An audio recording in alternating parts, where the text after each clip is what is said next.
estimated at 20 million, or 1 in 9 American households. The election of 1960 marked the first time these conservative broadcasters flexed their political muscle on a national stage.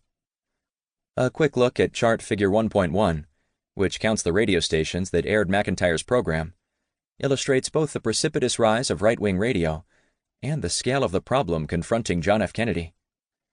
As the chart indicates, McIntyre's radio show, the 20th Century Reformation Hour, aired on just 2 stations in 1957, but by 1960, that number had swelled to more than 100 stations spread across the nation. A near exponential growth curve meant that these radio preachers were no longer just a backwoods problem. Kennedy responded to the crisis in West Virginia by forming a strategic alliance with the National Council of Churches. With 45 million members, the National Council of Churches was the largest religious organization in the United States. It had its own set of concerns regarding conservative radio preachers, detailed in Chapter 6, so it was happy to provide Kennedy with Protestant covering fire. The campaign quickly mailed a selection of pro-Kennedy quotes from National Council of Churches executives to every Protestant minister in West Virginia, encouraging them to read the endorsements aloud to their congregations in the weeks leading up to the vote.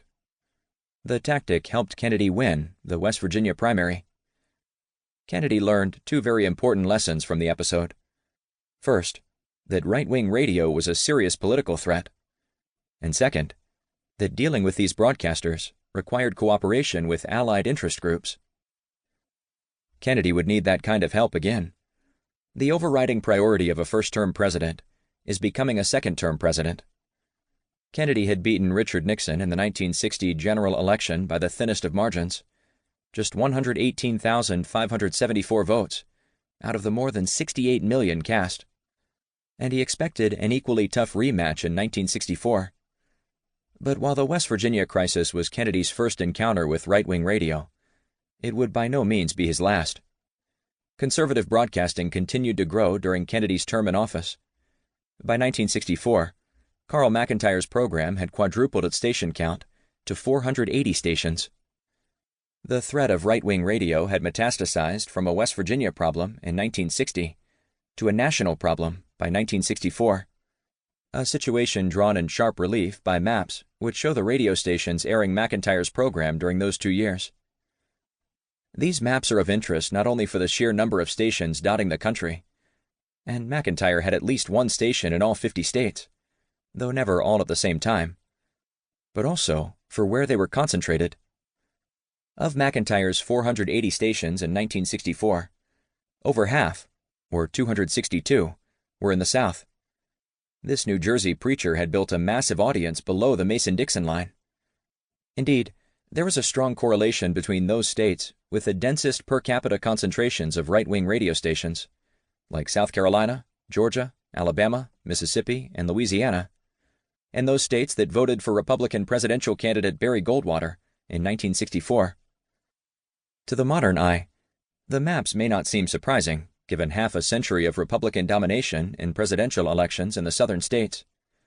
But the transition from a solidly blue Democratic South to a solidly red Republican South was still in its infancy in the early 1960s. Traditionally, historians have credited that transition first to Barry Goldwater in 1964, and then to Richard Nixon and campaign advisor Kevin Phillips in 1968 and 1972. Theirs was a Republican Southern strategy designed to woo disaffected Southern Democrats angry over their party's support for desegregation.